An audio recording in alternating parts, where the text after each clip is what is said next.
네, 안녕하십니까. 이렇게 AI 세미나에 오신 여러분을 환영합니다. 대한민국이 격변의 시기를 가고 있는데요. 그렇다고 해서 이 혼란 시기에 아무것도 안 하면 되겠습니까? 우리가 미래의 먹거리를 만들어 가는데 또 새로운 제도 마련 이것은 꼭 해야 되지 않나 싶습니다. 삶이라는 것은 고단하고 힘듭니다. 하지만 늘 그러한 환경 속에서 환경만 탓할 것이 아니라 우리는 새로운 것을 만들어 나가야 됩니다.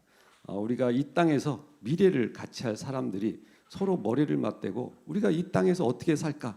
이 땅에서 뭔가를 만들어내고 가치 있는 것을 만들어가야 되지 않겠습니까? 근데 그 중심에 AI가 있습니다. 우리는 AI를 모든 분야에서 활용해야 됩니다. 그 예외는 없습니다. 그래서 교육에도 AI가 활용이 돼야 되고요. 아까 우리 의원님 말씀대로 축산에도 AI가 활용이 돼야 되겠죠. 그런데 AI를 하나의 표준으로만 삼아가지고 규제를 해버리면 그 AI가 활용이 안 됩니다.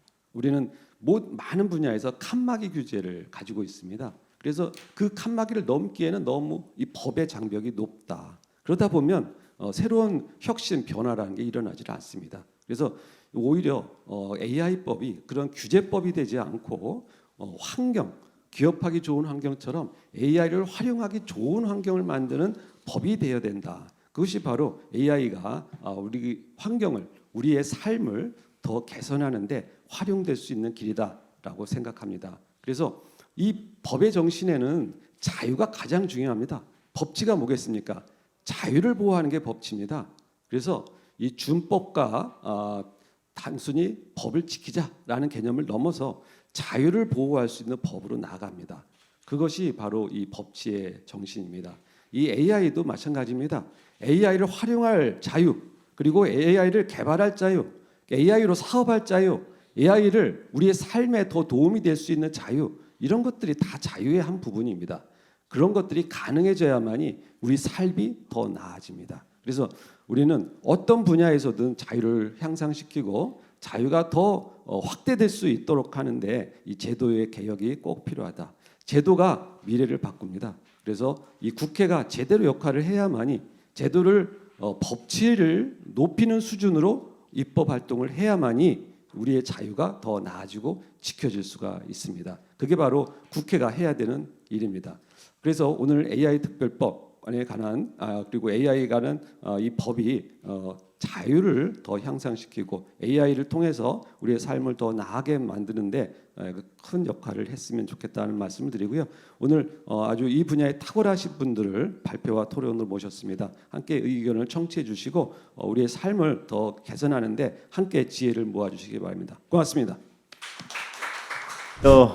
국회의원 강승규입니다.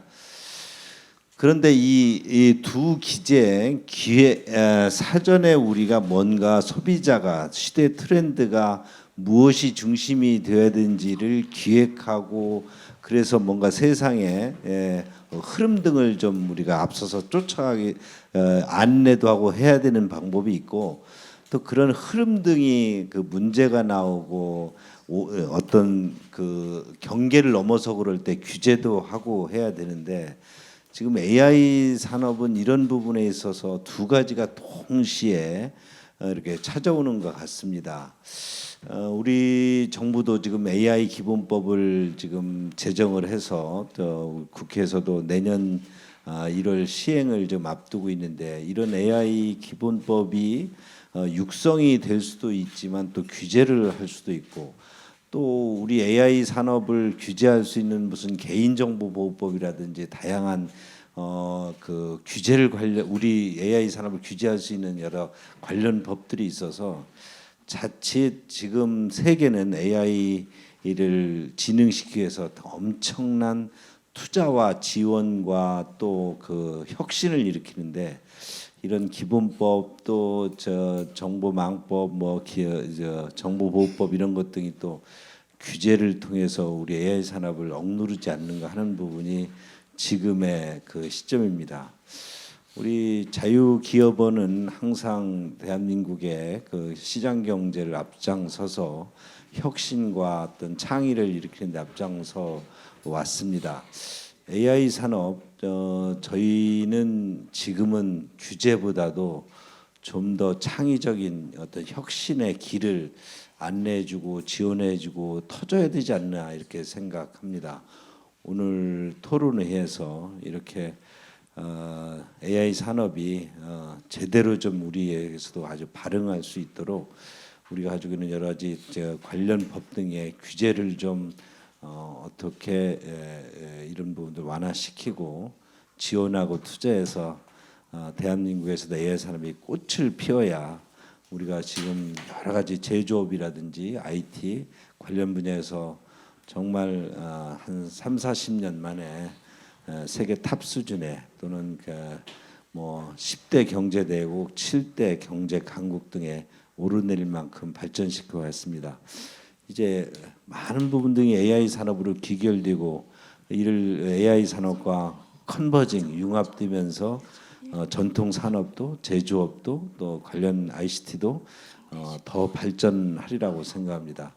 제가 또 그 지역구를 서울에 있다가 그 지역 그러니까 지방에 내려가 보니 지방의 여러 가지 그 장애 요인들 뭐 어떤 농업도 그렇고 축산업도 그렇고 어업도 그렇고 이런 부분 등이 기존의 어떤 노동 기존의 어떤 산업 체계만으로는 한계가 있고 경쟁력이 떨어지다 보니 뒤처지고 그래서 지방의 소멸로 이어지고 있습니다.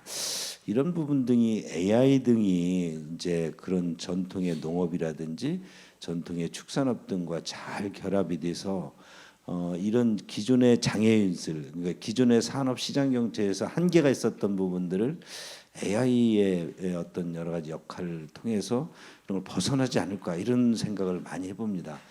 특히 뭐 저희는 홍성 예산 지역의 축산 농가들이 축산업이 굉장히 발전돼 있는데 이런 부분들의 냄새, 분뇨, 이런 오후 폐수, 이런 처리 등에 있어서 굉장히 그 비용도 기술도 있지만 비용도 들고 이런 부분 등을 또 노동력으로 한계가 있고 해서 어려움을 겪고 있습니다. AI 등으로 통해서 이런 것들을 획기적으로 개선할 수 있다면 더 맞춤형 그런 생산품들을 만들어낼 수 있지 않나 이렇게 생각합니다. 오늘 토론에서 좋은 앞으로 AI를 발전시키고 발흥시키고 어떤 창의력이 아주 창궐하게 하는 그래서 그래도 규제가 좀 더 우리 산업에 있어서 발목 잡지 않게 하는 그런 발전 방안 등을 잘 좀 논의하시고 토론하시기 바랍니다. 최성로 원장님 오랜만에 뵙지만 하여튼 여전히 자유기변이 건승하실 바라면서 저희들도 자유를 지키기 위해서 계속 싸울 것을 약속드립니다. 오늘 좋은 시간 되십시오. 고맙습니다. 제가 원래 이 발제 부탁받은 게 아마 탄핵 전이었던 것 같은데 내가 그동안 여러 가지 변화가 있었던 것 같습니다. 그래서 사실은 이제 우리 한국 정부가 이제 작년 12월에 AI 기본법도 이제 국회에서 통과를 시키고 지금 한창 이제 하위 법령 작업을 하고 있습니다. 그래서 이 AI 기본법이 사실은 좀 충분한 논의를 거쳐서 이렇게 제정이 되었으면 좋았는데 아마 당시에 이제 AI 산업진흥이 너무 급한 이슈여서 어떤 좀 이견들은 나중에 좀 뭐 다시 논의하더라도 우선은 좀 법을 통과시키자는 그런 의견이 강해가지고 법이 통과가 됐습니다. 근데 문제는 또 최근에 이렇게 또 정치적인 또 공백이 있어서 실제 이제 AI 산업 진흥을 위한 여러 가지 이제 노력들을 해야 되는데 좀 골든 타임이 좀 지나가고 있는 거 아니냐 이런 좀 우려들이 지금 있는 상황입니다. 그래서 오늘 제가 말씀드릴 내용은 주로 이제 우리 AI 규제 패러다임을 어떤 식으로 좀 가져가는 게 좋겠냐는 말씀과 함께 현재 AI 기본법의 내용을 좀 여러분들 소개를 하고 좀 하위 법령 작업은 어떻게 되면 좋을지 전체적으로 한번 우리 여러 나라의 AI 규제 패러다임과 비교해서 한번 설명 드리는 시간으로 이렇게 진행을 하도록 하겠습니다.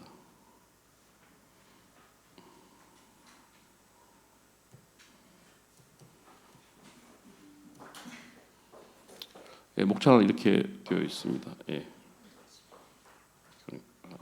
이거지. 예.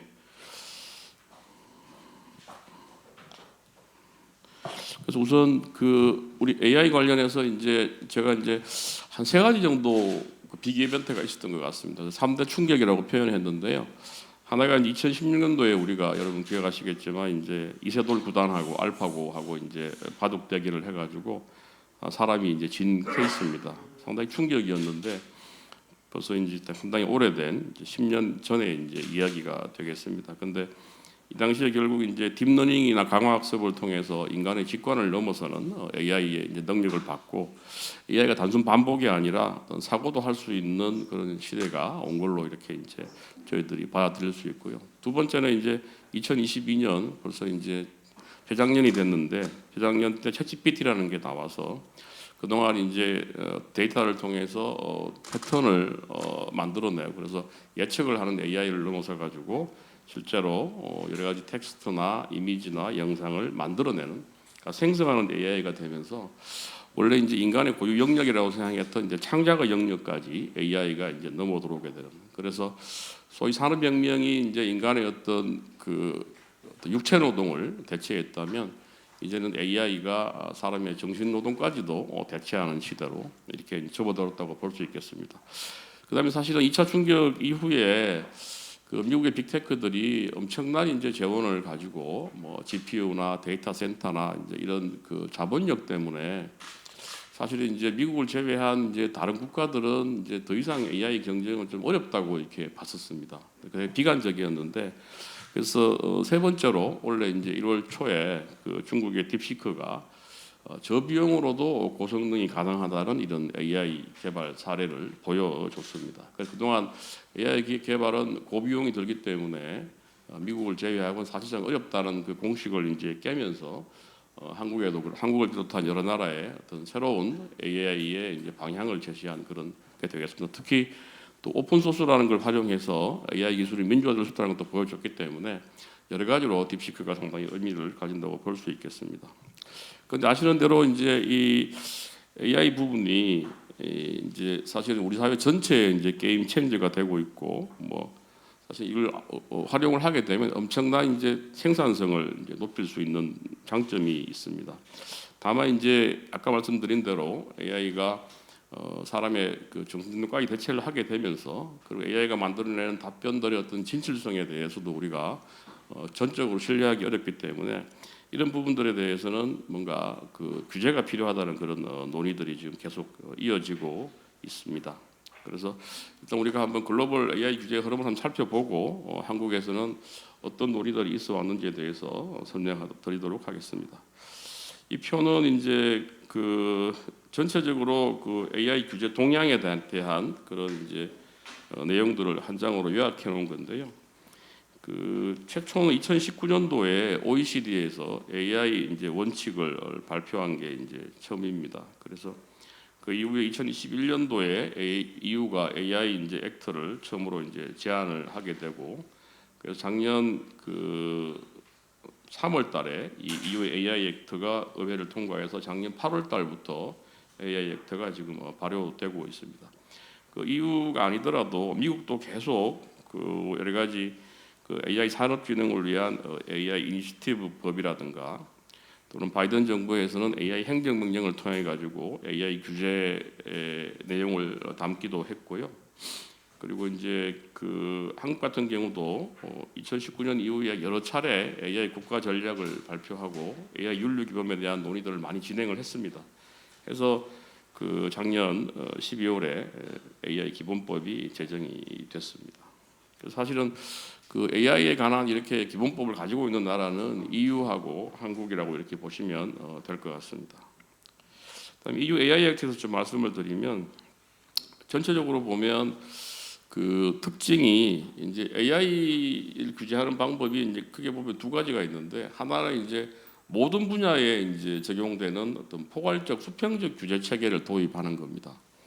우리 공정거래법이나 개인정보법도 특정 분야를 제한하고 있지 않고 공공, 민간 모든 섹터에 적용되잖아요. 마찬가지로 이 AI 액트에도 이렇게 포괄적 수평적 규제를 도입하는 부분이 있는데 이 AI 액트가 대표적으로 그렇습니다. 공공이나 민간 또 민간 중에도 특정 산업 영역이 아니라 모든 분야에 적용되는 이제 법을 만들었다는 게 하나의 특징이고요. 두 번째로 그 위험에 이제 크기나 뭐 정도, 뭐 여기 위험에 따라 가지고 규제를 차등화하는 되게 합리적인 접근 방법을 볼 수 있겠죠. 그러니까 위험이 높으면 좀 규제를 좀 더 세게 하는 방식인데, 그래서 위험의 수준별로 네 가지로 AI를 나눠서 허용될 수 없는 위험, 그다음에 고위험, 제한된 위험, 뭐 최소 위험 이렇게 나눠서 그 규제를 도입한 게 특징이고요. 그다음에 이제 그 아까 네 가지 위험 중에서 이제 고위험이 제일 이제 그 실제 서비스 사례가 많아서 고위험 중심으로 AI 규제 시스템을 도입을 했고, 그다음에 이제 그 소위 범용 AI라고 우리가 이제 생성형 AI라는 표현도 있고 뭐 범용 AI라는 표현이 있는데, 원래 이제 지금 우리는 생성형 AI라는 개념을 많이 쓰고 있지만 이 AI 액트에는 생성형 AI 개념은 당초 안에 있다가 없어졌습니다. 그래서 지금은 그 범용 AI 개념이 도입되어 있는데, 범용 AI는 말 그대로 모든 분야에 적용되는 AI입니다. 제너럴 퍼포스 AI라고 할 수 있는데, 이것은 이제 사람의 능력을 능가하는, 사람의 능력 수준에 근접하는 AI를 이제 범용 AI라고 이렇게 보시면 되고, 그래서 범용 AI에 대해서는 높은 투명성 의무를 부과하고 있고, 또 그 연산 능력이 높은, 되게 성능이 높은 AI를 이제 고성능 그 AI라고 해서 별도로 또 규제를 하고 있습니다. 이 규제 시스템은 기본적으로 우리 한국 AI 기본법에도 도입이 되어 있습니다. 그래서 이제 그 아까 말씀드린 대로 이제 위험 기반으로 이렇게 네 가지 이제 이런 위험 단계별로 각각 어떤 내용들이 있는지를 설명을 하고 있고요. 뒤에 좀 더 말씀드리도록 하겠습니다. 그래서 일단 금지되는 AI가 이렇게 8개가 있습니다. 그래서 주로 이제 우리 기본권이나 우리 이런 사회에 아주 중요한 어떤 의사결정과 관련되는 내용에 대해서는 이제 모두 금지하는 걸로 이렇게 되어 있습니다. 그래서 의사결정을 왜곡한다든가 또는 나이 장애 등에서 취약점을 악용한다든가 사람에 대한 사회 점수를 분류하고 하는 것들, 개인의 범죄 가능성, 안면 인식, 감정 추론, 생체 정보를 통한 민감 정보 추론, 실시간 원격 생체 인증. 그 마지막에 나오는 실시간 원격 생체 인증은 근데 우리가 이제 범인을 잡기 위해서 CCTV 같은 걸 동원해서 이제 추적하는 시스템인데, 그래서 이제 이런 것도 원칙적으로 금지를 했습니다. 근데 이렇게 하다 보니까 그럼 범인을 어떻게 잡느냐 이런 이제 반발들이 많아서 밑에 보면 테러라든가 이 중범죄의 경우에는 이걸 허용하는 걸로 해서 상당한 예외를 인정했습니다. 그래서 주로 인간의 기본권과 관련되는 부분에 대해서 중요한 것들은 다 AI로 사용할 수 없도록 이렇게 했고요.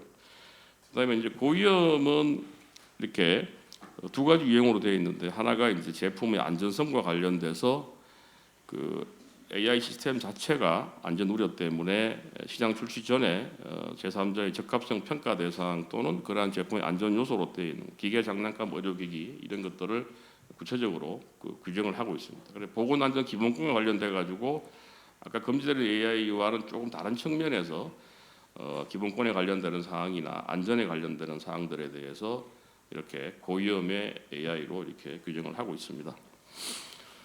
그래서 고위험 AI가 이제로 되면 그게 시장에 나오기 전에는 이렇게 적합성 평가나 기본권 영향 평가를 받아야 됩니다. 적합성 평가는 그 일정한 그 고위험 AI의 그 의무를 준수하고 있는지를 평가하는 건데, 그 제공자에게 제공자는 AI를 개발하는 사업자를 의미합니다. 기본권 영향 평가는 이제 오른쪽에 보면 이제 디플로이라고 되어 있는데 이용자로 번역하기도 하고 배포자로 연락하는데, 보통 이제 그 AI 개발자로부터 AI를 받아서 직접 그 이용자에게 서비스를 제공하는 일종의 B2C 서비스라고 보면 될 것 같고요.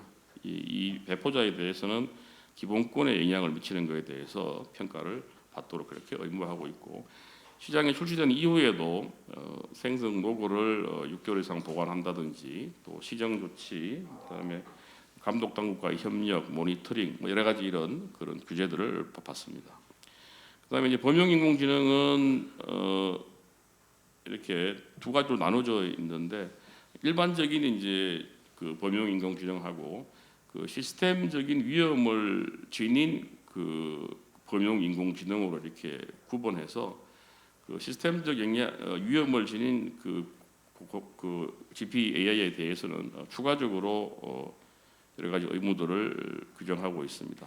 그래서 어떤 경우에 이제 고형량이라는 기준을 정할 때 해당 모델의 훈련에 사용된 연산 횟수가 10의 25성 이상인 경우를 이제 고형량력으로 규정을 했습니다. 그래서 이게 이제 25성이나 26성이냐를 가지고 이제 논란이 있는데 미국은 26성으로 되어 있습니다. 그래서 우리 한국 AI 기본법에도 이제 고성능에 대한 기준이 이제 뒤에 시행령에서 정해야 되는데 제가 확인한 바로는 26성 정도로 하려고 하고 있고요. 26성이면 이제 챗GPT 정도 외에는 다 포함이 안 되는 걸로 알고 있습니다. 그래서 상당수 대부분의 지금 우리가 쓰고 있는 AI는 이렇게 그 한국 법상의 고성능 AI나 이렇게 시스템적 위험을 가진 고용량 AI는 속하지 않을 걸로 이렇게 보입니다.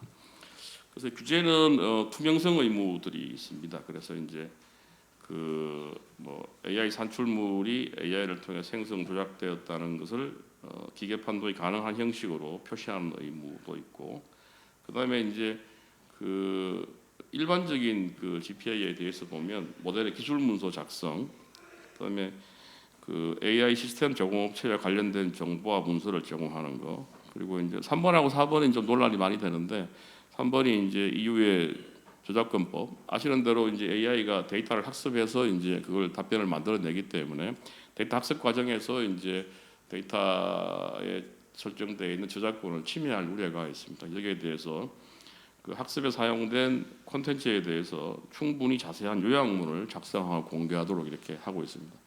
이 부분이 이제 우리 한국 AI 기본법에도 좀 도입이 되었어야 되는 거 아니냐 이렇게 이제 요청이 있었는데 실제로 반영은 되지 않았습니다. 그리고 이 부분은 참고적으로 보시면 될 것 같고요. 그러니까 아까 일반적인 범용인공지능 말고 시스템적 위험을 가진 그 범용인공지능에 대해서는 좀 추가적으로 의무들이 부과되고 있습니다. 그다음에 미국은 이제 아시는 대로 전통적으로 이제 테크 기업에 대한 규제에 대해서 대단히 이제 소극적이고 연방거래위원회, 한국공정거래위원회나 뭐 이런 소비자 금융보호국 등에서 관련 부처에서 개별적으로 그 부분별로 이렇게 이제 사후 규제를 주로 하고 있습니다. 제일 중요한 건 NIST라는 곳에서 나온 AI 위험 관리 프레임워크인데 이거는 이제 어떤 뭐 법적 구속력이 있는 이제 그런 이제 규범은 아니고 일종의 이제 지침 같은 것들인데 이게 되게 중요하게 미국에서 받아들여지고 있습니다. 그리고 이제 백악관에서도 그동안 AI 권리 장전이라든지 뭐 여러 가지 AI 관련 행정 명령을 내렸고 그 주별로는 좀 그 구체적인 법도 만들어내고 있습니다. 캘리포니아주 같은 데서는 AI 관련 법들을 지금 제정해서 시행하고 있습니다. 그래서 NIST 그 위험관리 프레임워크는 이게 이제 그 전체 모든 분야의 규모의 기업이나 조직에 대해서 AI 설계나 개발, 배포할 때 필요한 여러 가지 지침들을 단계별로 이렇게 제시하고 있는데요. 핵심 내용은 유효성, 신뢰성, 안전성, 뭐 보안성 이렇게 쭉 보시면 그동안 AI에 대한 규범으로 많이 나왔던 것들이 이렇게 나열되어 있습니다. 그리고 바이든 행정부 때 사실은 이제 그 미국도 최초로 AI에 관한 이제 규제와 관련되는 내용이 포함된 행정명령을 내렸습니다. 그래서 미국에 있는 연방의 여러 행정기관에 대해서 이러한 의무들을 부과하는 것을 이제 행정명령으로 내렸는데 여기 보면 이제 안전성 평가라든가 뭐 AI 도구의 안전성 표준, 컨텐츠 인증, 그다음에 개인정보 뭐 이렇게 해서 각각의 부처에 대해서 이러한 지침을 만들도록 하는 행정명령을 내렸는데 여기에 대해서 이제 그 트럼프가 이런 행정명령을 폐지했습니다. AI 규제를 강화하는 것이 이제 AI 산업 진흥에 도움이 되지 않고 특히 또 트럼프는 되게 좀 특이하다는 건 그런데 좀 이상하게 그 예컨대 워터마크 같이 이제 그 플랫폼한테 그 이제 컨텐츠 표시하도록 하는 의무들에 대해서는 검열이라고 이렇게 비판을 했어요. 그래서 표현의 자유를 되게 침해한다 이런 생각을 좀 가지고 있습니다. 그래서 되게 좀 이중적이긴 한데 그 표현의 자유를 되게 이제 강조하고 또 이런 빅테크들의 이제 검열에 대해서 되게 반대하면서 이 행정명령을 폐기를 했습니다. 그래서 이제 미국은 하여튼 EU하고 조금 달리 어쨌든 전체 포괄적 수평적 규제 법안은 아직 도입이 되지 않고 있고 그 부분별로 필요한 규제들을 도입하고 있다 그렇게 보시면 되겠습니다. 그다음에 그 중국은 이제 아시는 대로 이 AI 관련해서 뭐 여러 가지 이제 법이나 뭐 지침 같은 것들을 많이 발표를 하고 있습니다. 그래서 근데 기본적으로 AI가 그 사회 안정이라든가 공산당의 정치적 통제를 훼손하지 않도록 통제를 강하면서 기술 발전을 장려를 하고 있는 그런 상황입니다. 그래서 뭐 지능 관련해서 국가 AI 모델을 감독할 AI 사무국을 신설하거나 여러 가지 이제 세제 혜택이나 인재 양성을 위한 정책적 지원도 하고 있고, 그다음에 그 뭐 AI 제공자의 그 저작권 자료 사용 방법을 포함하나 저작물 보호보다는 산업 발전에 유리한 방향으로 저작권 이슈를 다루고 있는 그런 상황입니다. 그다음에 이제 영국이 좀 약간 독특한 방법을 하고 있습니다. 영국은 이제 아시는 대로 EU에서 이제 탈퇴해서 이제 독자적인 이제 정책을 추진하고 있는데요.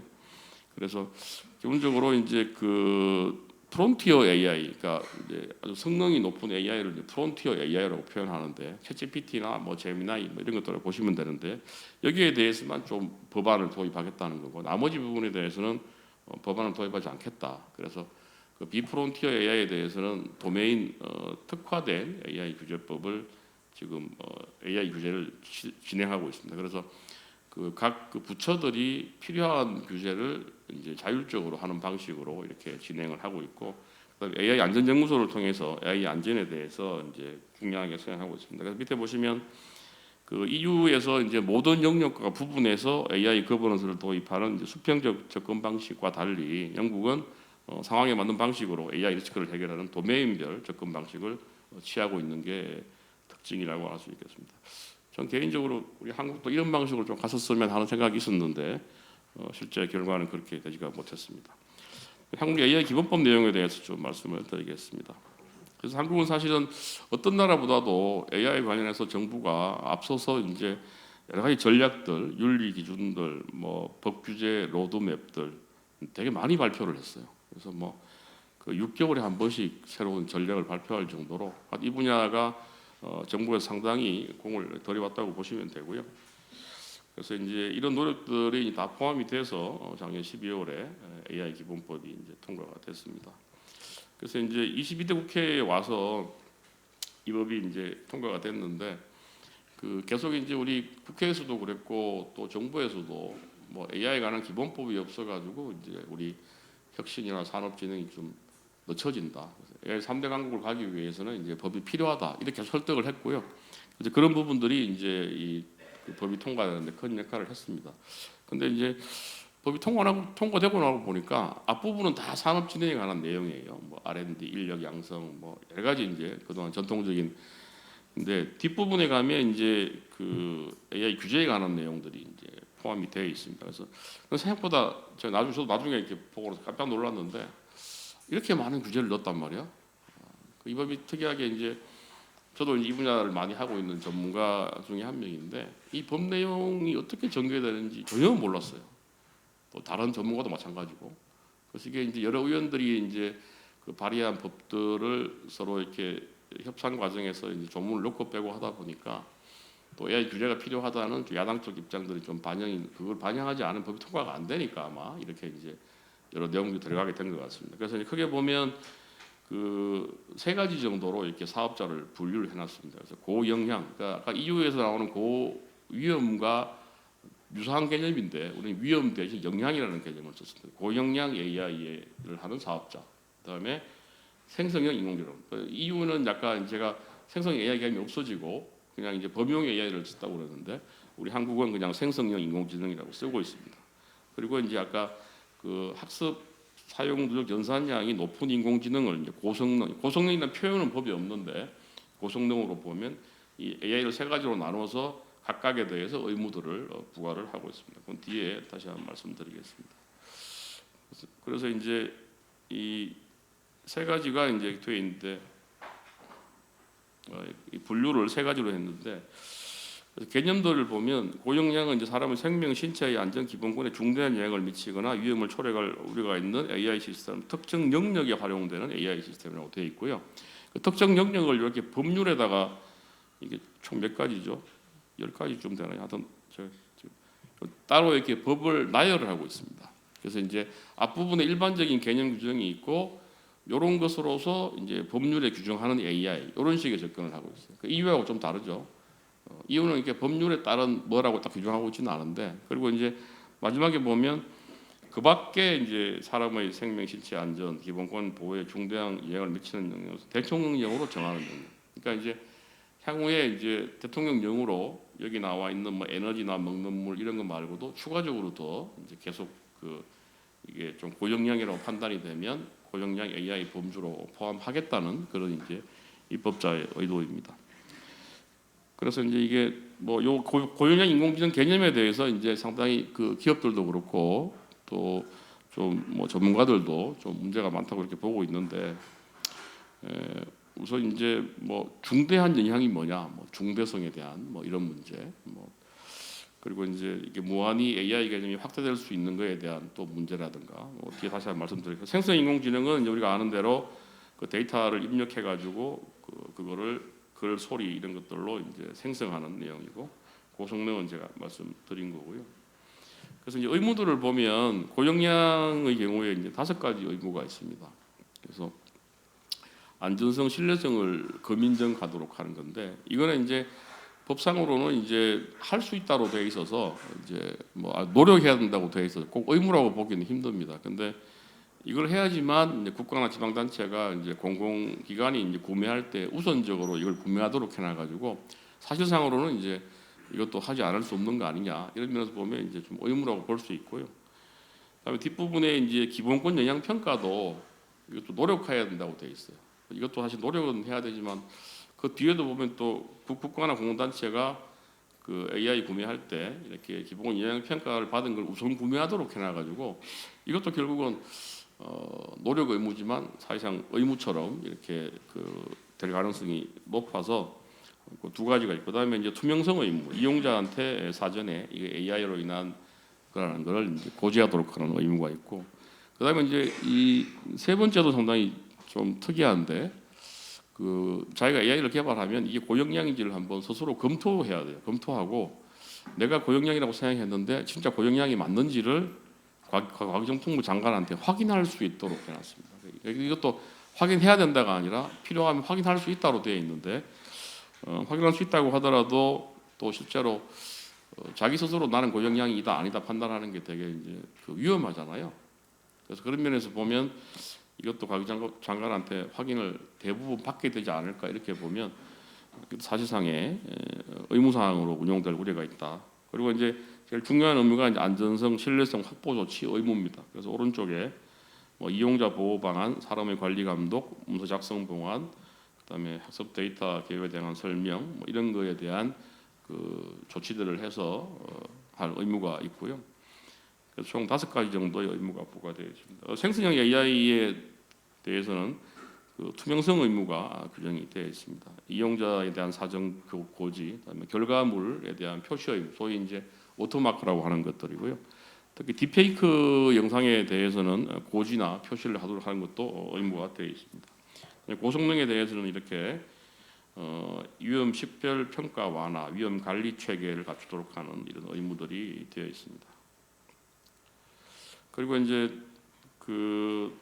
다행히 이 법이 이제 법을 위반하더라도 뭐 형사처벌이나 뭐 과징금 같은 건 도입이 안 돼 있어서 기업들 입장에서는 법을 위반해도 큰 이제 불이익은 없다는 생각을 이제 했던 것 같아요. 그래서 이 법이 이제 기업들의 큰 반대 없이 통과된 이유 중에 하나도 아마 그런 게 있는 것 같은데, 근데 여기 보면 이제 그 사실조사와 관련해서 뭐 자료 제출이나 이런 사업장에 출입하는 거라든지 이런 게 들어가 있고요. 그다음에 그 중지 명령도 가능합니다. 과태료는 3천만 원 이하의 과태료만 부과됩니다. 근데 위에 보면 이제 그 사실조사에 이제 과기부 장관이 이제 어떤 사업자가 AI 법을 위반했다는 사항을 발견해가지고 이제 조사를 나가는 경우도 있는데 그거 말고 이제 누가 뭐 신고나 민원을 제기해도 조사를 나갈 수 있게 되어 있어요. 이 조항에 대해서 이제 기업들이 계속 좀 반발을 했습니다. 근데 이게 개정이 안 되고 통과가 됐는데, 그래서 예컨대 뭐 경쟁업체라든가 또는 뭐 시민단체에서 이렇게 민원 신고를 하면 계속 조사를 받아야 되느냐 이런 문제가 있을 수 있잖아요. 그래서 이제 과기정통부 그때 한번 제가 이야기를 들어보니까 이제 신고나 면허 접수가 됐다고 해서 바로 조사를 나가는 게 아니라 구체적으로 어떤 뭐 혐의나 뭐 증거 같은 것들이 좀 제시가 돼야만 나가도록 하겠다고 그 하위 법령에 좀 명확히 하겠다고 이야기를 했는데 아까 우리 또 좀 이따가 우리 과장님 나오시니까 한번 들어보시면 되겠습니다. 네, 그렇게 해서 기업들에게 부담이 안 되도록 하겠다고 일단 했습니다. 그리고 이제 그 외에도 지금 그 민병득 의원님하고 고동진 의원님께서 이제 지금 현재 보면 우리 AI 기술을 개발할 때 기존에 이제 어떤 기업이 개인 정보를 가지고 있잖아요. 그러니까 이걸 AI 개발로 쓰려면 원래대로 하면 다시 동의를 다 받아야 돼요. 이게 불가능하잖아요, 사실은. 그래서 이제 그 AI 기술 개발을 위해 가지고 개인 정보 처리할 때는 밑에 세 가지 요건을 갖추면 그냥 동의 없이도 그 데이터 개인 정보를 쓸 수 있게 해주겠다는 법 개정안에 올라가 있습니다. 개인정보 보호위원회 입장이기도 하고 그래서 익명 가명 처리해가지고 AI 기술 개발이 안 된다든가 또는 안전장치를 마련하고 또 AI 개발 목적이 공공의 이익이라든가 사회적 이익을 정진하는 경우에는 할 수 있다고 했는데 제가 이제 이거 보고 나서 또 이게 AI 개발 목적이 공공의 이익이나 사회적 이익이면 기업들이 하는 건 또 안 되는 거 아니냐 이런 또 우려가 있어가지고 이것도 이제 나중에 법 해석할 때 유연하게 좀 하지 않으면 별로 실효성이 없는 조항이 될 수도 있지 않을까 그런 걱정이 있습니다. 그리고 이제 방통위도 이제 AI 서비스 이용자 보호법을 지금 제정을 추진하고 있습니다. 그래서 이제 이 AI 규제 패러다임과 관련해 가지고 이제 좀 말씀드리겠습니다.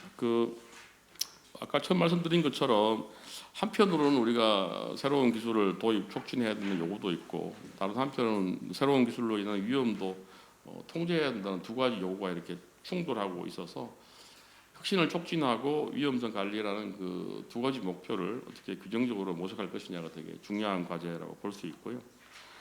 그다음에 이제 그 기존의 이제 규제 체계로는 AI가 제기하는 여러 가지 복합적인 도전에 대응하는 데 한계가 있어서 우리가 이제 그 EU처럼 포괄적 수평적 규제를 도입했지만 이 기존의 각 전문 기관들이 전문성을 가지고 하는 이 향후 AI 규제를 어떻게 조화시킬 것인가 이게 되게 중요한 이제 숙제로 남아 있다고 볼 수 있을 것 같습니다. 그래서 이 표는 그 AI 규제 패러다임에 대해서 여러 나라들을 이제 비교한 건데 아까 제가 설명드린 대로 그러니까 이제 단일한 법으로 이제 모든 분야의 AI를 규제할 거냐 아니면 당분간은 좀 부분별로 섹터 스페시픽한 규제를 각 부처에 각 그 전문 기관에 남겨둘 거냐 하는 걸로 좀 분리가 될 수 있고요.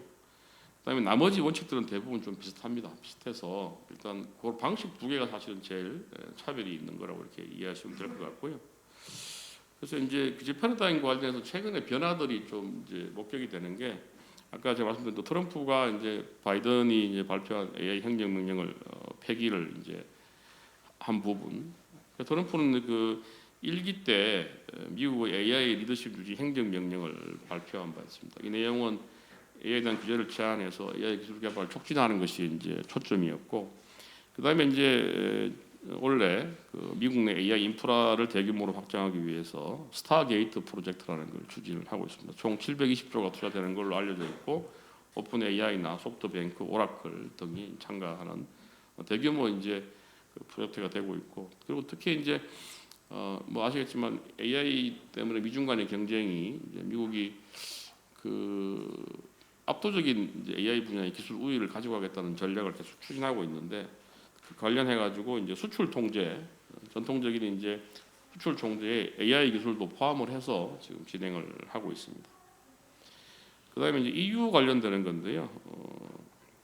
EU는 이제 그동안 이제 사실 계속 그 미국 빅테크에 대한 이제 법을 통한 규제, 그러니까 뭐 디지털 시장법, 또 디지털 서비스법, 또 뭐 GDPR 개인정보보호법 여러 가지 법들을 통해 가지고 그 미국의 빅테크를 견제하기 위한 노력을 많이 했고, 근데 작년 9월달에 그 전 유럽 중앙은행 총재가 EU의 경쟁력 강화 보고서라는 걸 발표를 했습니다. 그 내용이 이제 그 동안에 EU들이 했던 여러 가지 정책에 대한 이제 반성이 담긴 내용인데 여기 보면 EU가 그 동안 규제를 통해서 빅테크 견제에만 매달려온 과거를 이제 반성하면서 규제만 해가지고 과연 AI의 우리 EU 자체의 생태계가 회복이 안 된다는 걸 결국은 우리가 입증을 분명히 한 것이다.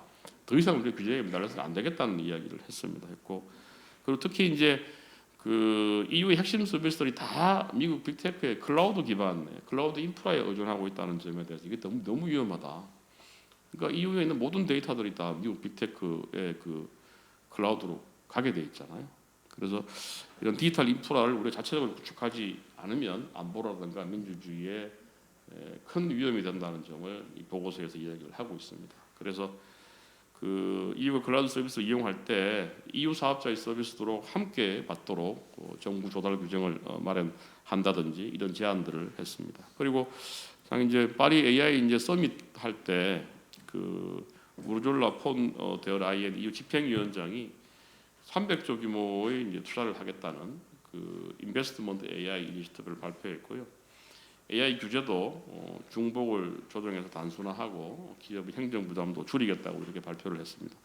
그 프랑스 마크롱 대통령은 아시는 대로 프랑스는 이제 미스트랄 AI라는 걸 가지고 있는데 그래서 향후 167조의 투자를 하겠다는 거 하고 그래서 또 마크롱 대통령이 연설에서 EU AI 기조가 이제 미친 규제다 이렇게 이제 호평을 한 적도 있어서 EU도 지금 이제 그동안 규제 일변도에서 지금 규제를 좀 단순화하고 그 지능적으로 방향을 선회하고 있다고 이렇게 보시면 될 것 같습니다.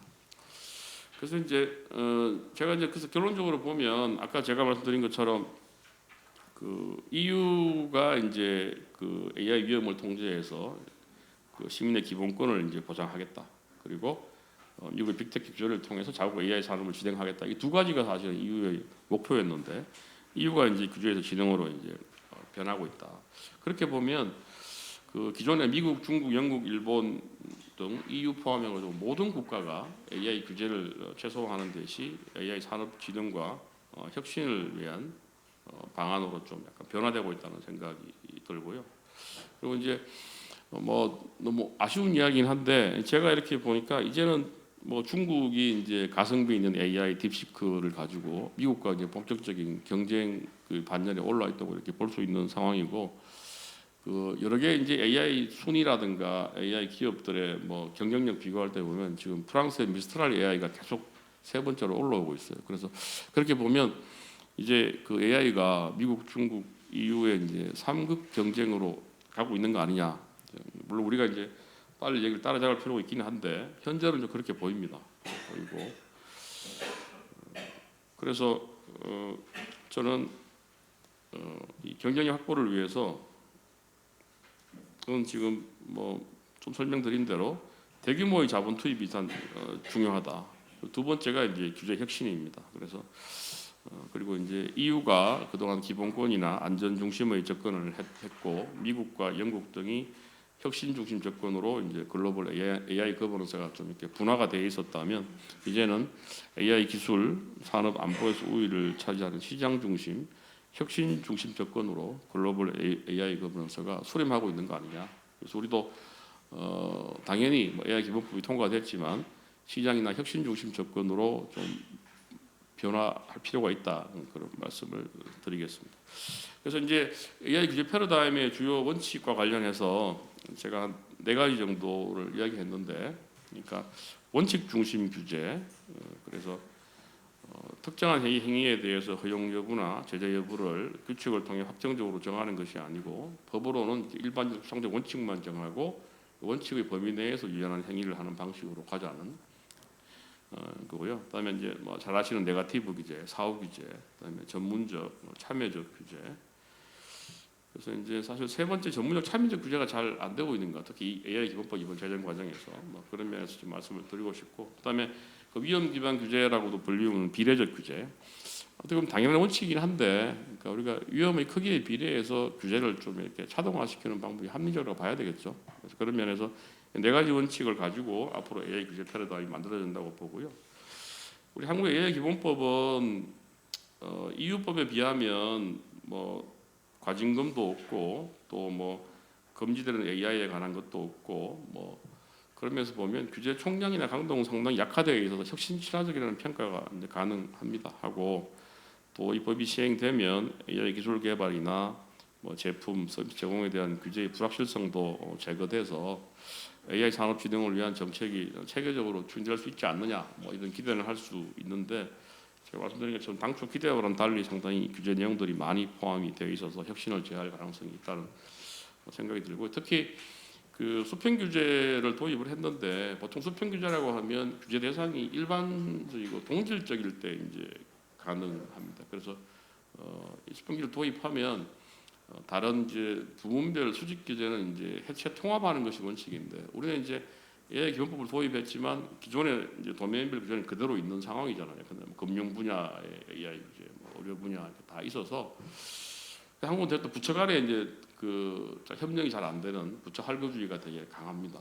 되게 이것도 다른 나라에 없는 특이한 현상인데 그러다 보면 이제 결국은 그 수평 규제가 수직 규제가 이제 그 병립되면서 중복되고 좀 서로 간에 모순이 생기지 않을까 하는 그런 이제 걱정이 좀 됩니다. 이미 이제 방통위도 AI 이용자 보호법 뭐 추진한다고 했지만 개인정보위원회나 금융위, 문체부 등에서도 여러 가지 AI 규제와 관련되는 내용들을 도입하겠다고 했거든요. 그래서 이거는 이제 그 아까 계속 말씀드린 것처럼 이 섹터 스페시픽한 규제와는 좀 다른 방향이어서 중복 과잉 규제 우려가 있다. 그래서 국가 AI위원회가 좀 컨트롤 타워 기능을 행사해야 되지 않느냐고 하는데 저는 사실 뭐 AI위원회 그렇게 잘할지는 모르겠어요. 이게 결국은 이제 뭐 대통령실이나 이제 강력한 조정 기능이 있는 곳 또는 뭐 그 경제부총리 같은 데서 뭐 예산이나 뭐 법률로 어떤 조정 기능을 수행할 수 있는 곳이 아니면 이게 중복 조정 기능이 잘 안 돼요 한국이. 그래서 그 걱정이 좀 많이 됩니다. 그리고 이제 또 특이한 게 EU가 이제 2021년부터 이제 준비해서 만든 법이 이제 그 내년 8월에 이제 전면 시행됩니다. 그래도 우리는 그보다 6개월 빠른 6개월이 아니라 8개월 빠른 내년 1월달에 시행하게 돼 있어요. 그래서 법은 세계 두 번째인데 법 만든 건 세계 두 번째인데 법 시행은 이제 아마 전 세계 최초로 하게 될 것 같아요. 그래서 꼭 시행도 이렇게 빨리 해야 되는 생각이 드는데 그래서 이것도 좀 걱정이 됩니다. 그러니까 지금 다른 나라에서 전혀 안 한. 그러니까 제일 걱정은 사실은 우리가 제가 이제 우리 관련 부처 공무원들하고 이야기하고 있는데 여러분 보시기에 고위험 AI가 우리나라에 뭐가 있나요? 혹시 AI가 막 위험하다고 느끼는 게 여러분 혹시 피부로 느끼시는 게 있어요? 그러니까 EU 똑같은 EU도 지금 이제 제가 그때 학자들하고 이야기해 보니까 고위험이 지금 있는지 모르겠다는 거예요. 여기 있는 것 중에 고위험 AI가. 우리가 생각하기에 뭐 원자력이나 뭐 이런 그 또는 무기 같은 건 되게 위험하잖아요. 그거는 사실은 근데 AI 때문에 위험한 게 아니라 원래 위험한 거죠. 그래서 이제 그 이 고위험이라는 게 현실적으로 그런 고위험 AI가 만들어지거나 뭐 서비스가 제공되는 것보다는 그냥 관념적으로 만들어져 있는 개념이거든요. 그래서 이제 과연 이게 내년 1월달에 시행이 되었을 때, 야 너는 고위험 AI니까 이런 거 해라고 할 만한 데가 있을까 하는 생각, 뭐 그런 것들이 좀 사실 저는 의문이 있습니다. 제가 그래서 담당 국장한테도 이 고위험 AI가 우리나라에서 얼마나 지정이 될 거며 얘들이 어느 정도 그 이런 법 준수 비용이 될 건지 한번 시뮬레이션 한 적이 있냐 그랬더니 한 적이 없다 그러더라고요. 없어서 그래서 하여튼 그 법이 제정이 됐기 때문에 하여튼 지금 요 1년 동안 이제 곧 이제 아마 초안이 발표를 하는 것 같은데 그 불명확한 사항은 명확히 하되 특히 그 중복 과잉 규제가 되지 않도록 규제 범위를 좀 명확하면 좋겠다. 근데 뭐 금융위원회에서 내가 금융 AI로서 금융위에서 요구하는 안전성 의무를 내가 이행을 했다. 그러면 이걸로 끝난 거냐? 아니면 또 과기정통부 와서 이 법에 따른 또 고용량 AI에 대한 의무를 또 다시 이행을 해야 되느냐 이런 문제가 남아 있어요. 근데 한국은 특이하게 너는 금융위에 있었으니까 내 그건 안 받았는데 이렇게 하면 좋은데 그게 잘 안 돼요. 금융위원회 없는 것들은 다시 과기부터 하라는 얘기가 나올 것 같아서 뭐 그렇습니다. 끝난 건가요? 내가 그래서 그 이 관련해서 저는 하여튼 이 법도 법인데 제가 항상 하는 말이 우리나라 사실은 이 AI 관련해서 자본도 기술도 인재도 없는 상황인데 규제는 좀 강한 상황입니다. 그래서 사실 정부가 좀 그래도 자본 기술 인재라는 게 뭐 그게 뭐 할 바만 할 수 있는 게 아니잖아요.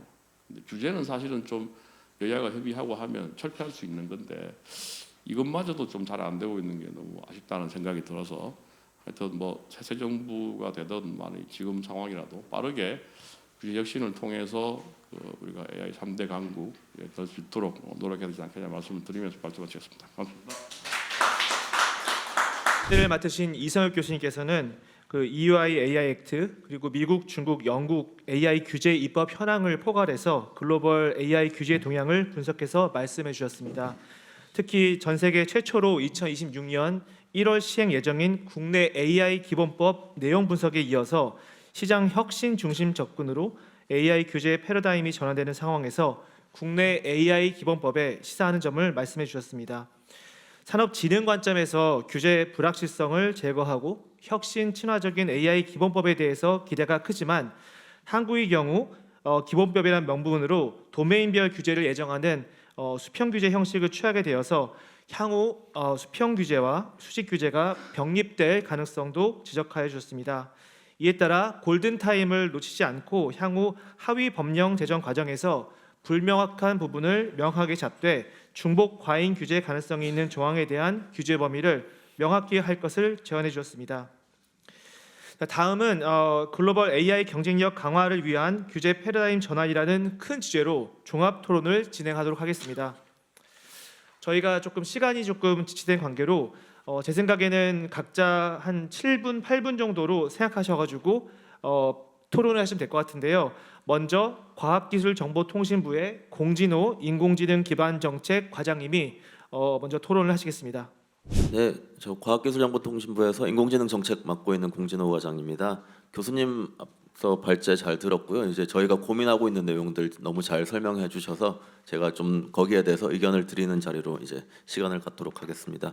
먼저 AI 기본법은 작년 12월 26일 날 4년여간의 이제 논의 끝에 국회를 어렵게 통과한 법입니다. 총 19개 법안이 제출이 돼서 19개 법안을 이제 다 병합을 해서 오랜 토론 끝에 이제 어렵게 탄생을 했고요. 이제 시행은 내년 1월 22일부터 시행 예정입니다.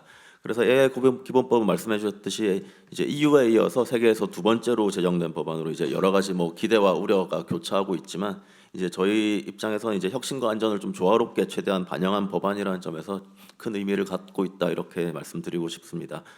말씀을 해주셨지만 어쨌든 AI 기본법의 주요 내용을 간략하게 설명을 드리면 우선 거버넌스 측면에서 이제 국가 AI 위원회 대통령을 위원장으로 하는 AI 위원회 법적 근거가 만들어졌고요. 이제 AI 연구소라든지 정책센터 같은 이제 곳을 운영을 할 수 있도록 하는 근거도 마련이 됐습니다.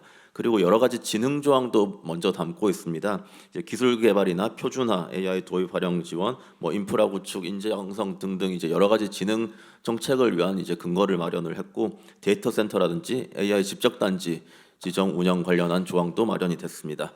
마지막으로 이제 그 가장 산업계에서 우려나 관심이 많으신 부분 이제 규제 조항일 텐데요. 이제 AI를 좀 안전하고 신뢰할 수 있도록 이제 개발하고 이용할 수 있는 그런 이제 환경을 조성하기 위해서 그 고영향 AI의 정의나 뭐 이제 규제 그리고 생성형 AI 그리고 첨단 AI의 투명성, 안전성, 신뢰성 확보 관련한 조항들이 이제 담겨 있다고 보시면 되겠습니다. 그래서 저희는 AI 기본법의 제정을 좀 효과를 국민들께서 산업계뿐만 아니고 국민들께서 좀 체감할 수 있도록 이제 하위 법령 준비 작업을 착실히 해나가고 있는 중입니다.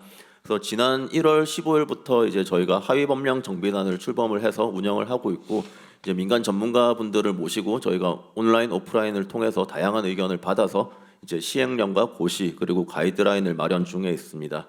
그리고 세계에서 두 번째로 이제 제정되고 이제 말씀하신 것처럼 처음 시행되는 이제 법안인 만큼 이제 여러 가지 이해관계자들의 의견도 많이 이제 고려를 하고 있습니다. 특히 산업계 같은 경우에는 고영양, 뭐 생성형 AI, 첨단 AI에 대한 이제 규제 대상의 예측 가능성과 구체화 그리고 최소 책무랑 뭐 민간 자율 중심의 규율을 요구를 하고 있는 상황입니다. 그런 부분들도 저희가 잘 고려를 해서 준비를 해 나가고 있는 점을 말씀을 드리겠습니다.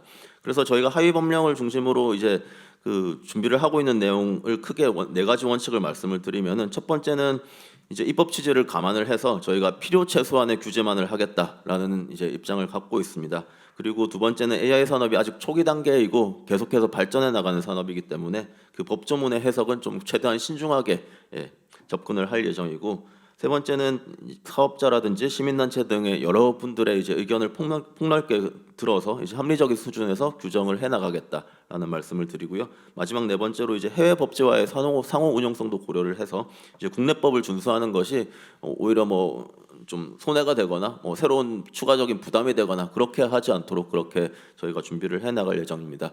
일정을 간단히 말씀드리면 저희가 이번 달부터는 그 산업계 등 여러 이해관계자분들의 의견 수렴을 폭넓게 듣고 이제 준비를 해나갈 예정입니다. 저희가 마련한 어느 정도 아주 초초안에 마련한 안을 갖고 이제 여러분들의 의견을 들어서 수정할 내용, 추가할 내용을 폭넓게 담아서 진행을 해나갈 예정이고 이후에 이제 좀 의견 수렴을 충분히 한 이후에 이제 저희가 입법 예고라든지 여러 가지 행정 절차를 거쳐서 그 차질 없이 하위 법령이 제정되도록 그렇게 준비를 해 나가겠다는 말씀을 드리겠습니다. 감사합니다. 네, 안녕하십니까. 저 산업연구원의 박정수라고 합니다. 저는 AI 전문가라기보다도 디지털 기술을 활용해서 다양한 서비스가 등장을 하고 또 그 과정에서 규제로 인해서 어떤 서비스가 제대로 제공되지 못하는 주로 이제 그와 관련된 규제에 대한 그 연구를 좀 다수 해가지고 그 방향 쪽에서 조금 말씀을 드려볼까 생각을 합니다. 우리가 요즘에 이제 AI 부분을 많이 이야기는 하지만은 보통 이제 그 기술이 어떤 발전이 우리 삶이나 우리 경제 산업 구조에 영향을 미치기 시작을 한 게 그렇게 오래됐다고 생각하지는 않습니다. 그러니까 지금 많이 활용하고 있는 인터넷 같은 경우에 1990년 후반, 1990년대 후반 그리고 정말로 영향을 미치고 있는 스마트폰 같은 경우만 해도 2006년, 2007년이죠. 그때 이제 출시가 되면서 지금 우리가 스마트폰이 없으면 생활이 불가능할 정도로 이제 변화한 어떤 삶을 살고 있고요.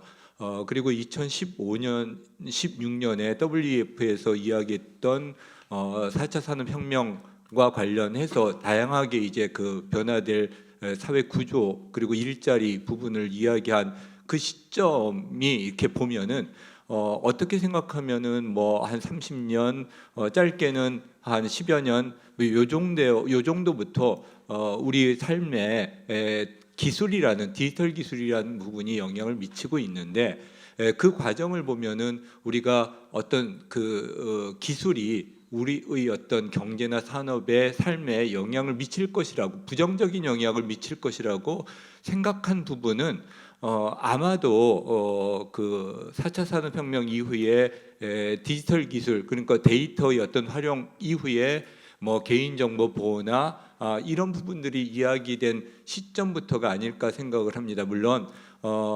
그 4차 산업혁명에서 이제 나왔던 빅데이터나 AI, 블록체인 이런 부분들이 이야기되는 시점보다도 아까 교수님께서 이야기하셨던 2022년에 생성형 그 인공지능이 제시가 되면서 그것의 어떤 파급 영향력이나 그에 따라서 이제 생각해 볼 수 있는 부정적 영향들이 있겠죠.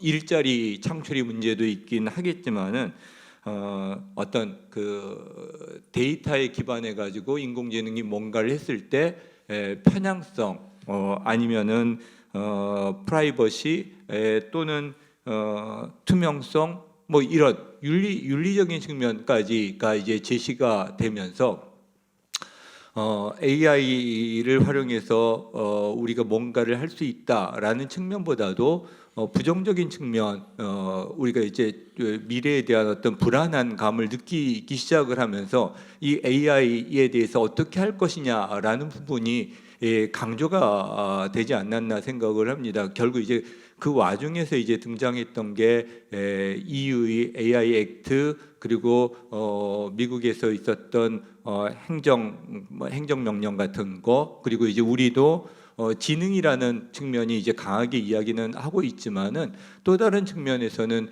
규제에 대한 부분이 그 AI 기본법에 담고 있다라는 부분이 될 것 같습니다. 제가 이제 그 산업 정책을 하면서 많이 느꼈던 부분은 우리가 그 어떤 창의를 가지고 기술 개발을 하고 그것을 그 비즈니스 모델을 개발해 가지고 시장에 출시를 하는 그런 과정을 통해서 어떤 그 산업화를 추구를 하는데 결국에는 맨 마지막에 뭐 문제점으로 닥치는 게 규제 이슈인 것입니다. 물론 규제가 나쁜 것은 아니죠. 규제도 굉장히 합리적이고 필요하기 때문에 이제 규제가 이제 존재하는 거죠.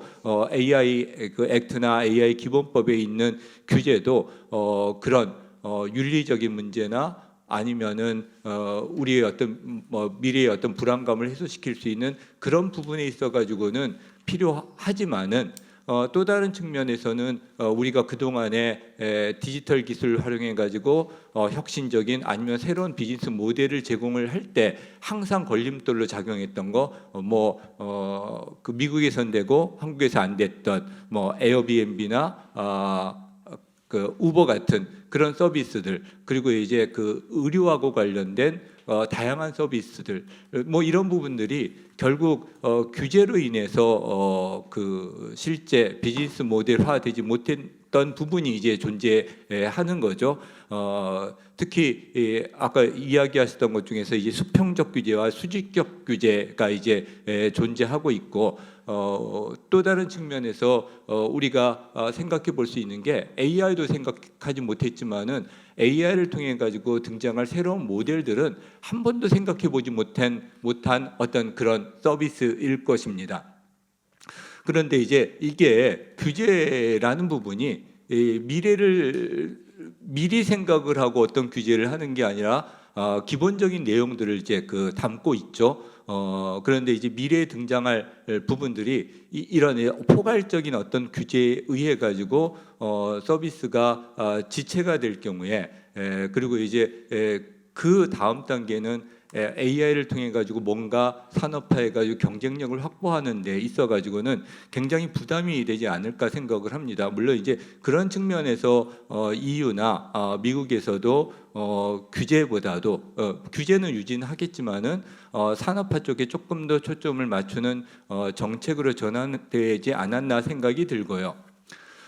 우리 역시 뭐 몇 년 동안 고민을 해가지고 올 초에 그 제정이 됐고 내년부터 그 시행이 되기 때문에 뭐 이걸 바로 뭐 어떻게 해야 될 수 있는 부분은 아닐 거라고 생각을 하지만은 기본적으로는 뭐 원칙적으로는 뭐 이렇게 규제라는 부분을 인정을 한다고 하더라도 향후 이제 수행하는 과정에서 우리가 AI를 활용해서 조금 더 어떤 산업 경쟁력을 가질 수 있는 방향 쪽으로 운영이나 아니면 이제 추가적인 어떤 조정이 필요하지 않을까 생각을 합니다. 우리가 기본적으로 AI하고 관련된 기본적인 기본적인 내용의 어떤 AI 부분에서 경쟁력을 확보하기는 쉽지는 않을 거라고 생각을 합니다. 뭐 미국, 중국 그리고 EU가 1, 2, 3등이라고 한다면 우리가 기술 경쟁력 부분에서 한 5, 6위라고 하겠지만은 그 격차라는 부분이 상당 부분이 있다고 생각을 해야 될 것이고요. 그 와중에서 우리가 가질 수 있는 부분은 AI하고 산업을 조금 연관시켜 가지고 다양한 형태로 어떤 응용 서비스, 응용한 어떤 산업 뭐 이런 부분을 만들어서 추진을 할 수 있는 그런 역량은 가지고 있다고 생각을 한다면은 조금 더 우리가 활용 측면에서 AI를 쓸 수 있는 쪽으로 규제가 뭐 개선 뭐 이런 형태의 어떤 모습을 갖춰야 되지 않을까 생각을 합니다.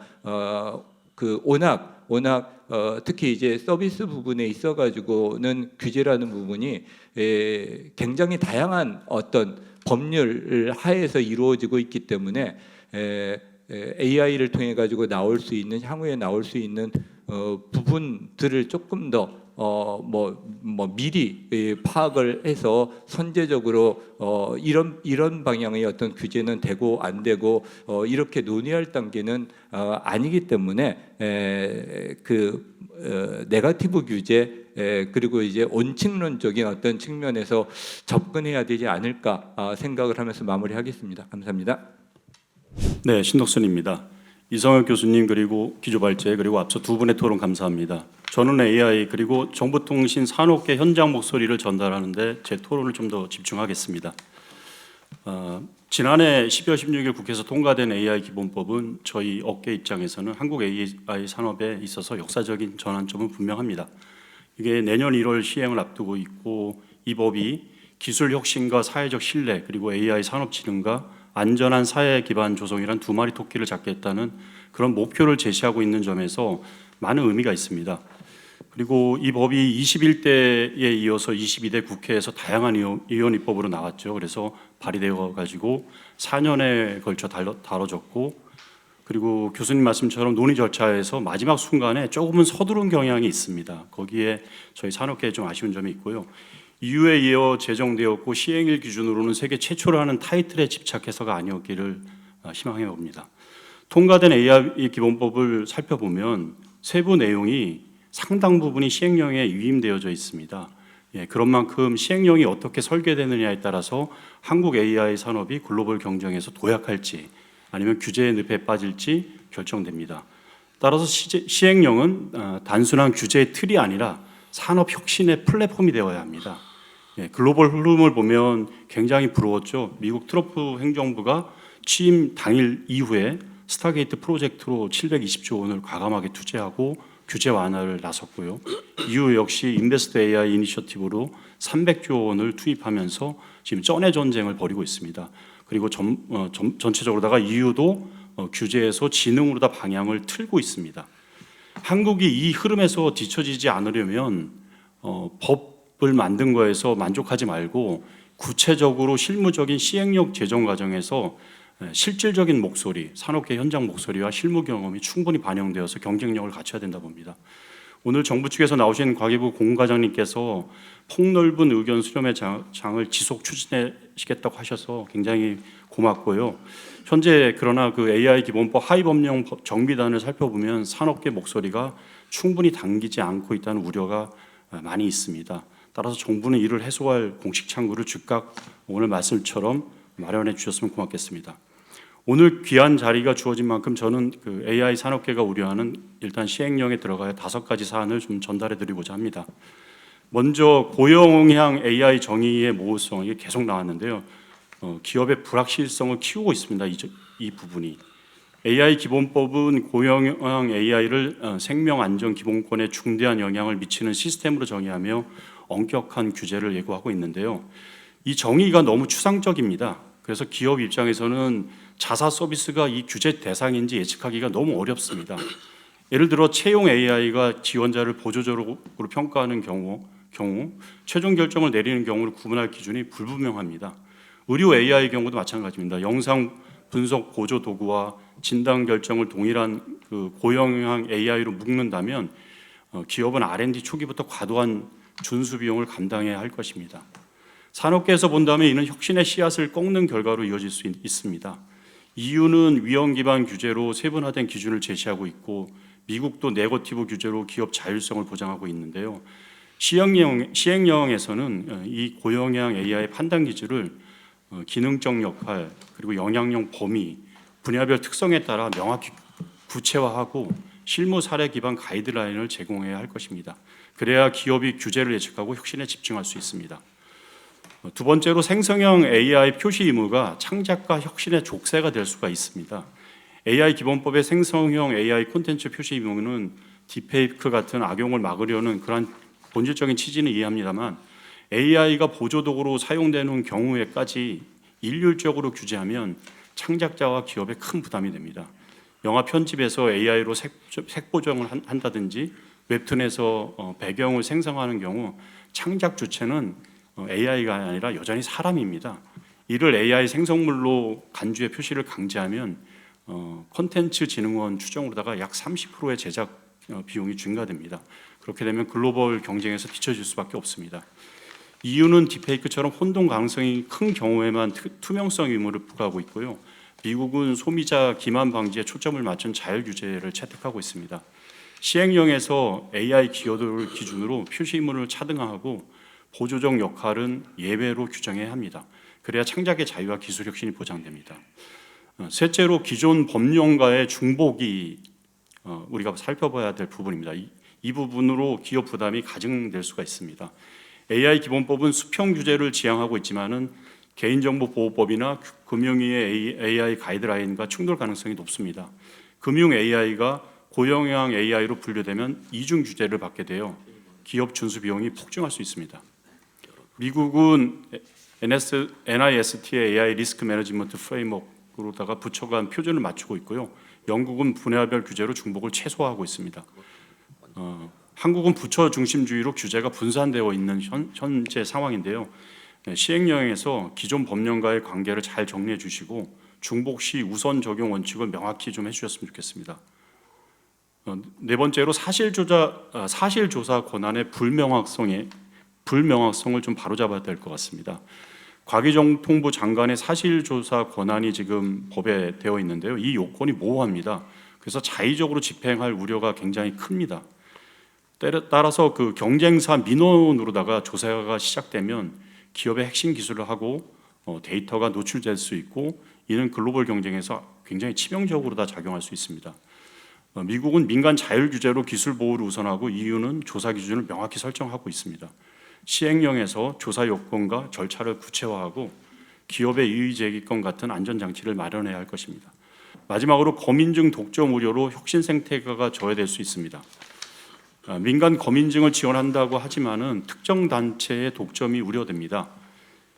EU의 경우에는 AI 오피스를 통해 인증기관 다양화를 추진 중인데 한국도 다원적 인증 체제를 도입해야 할 것입니다.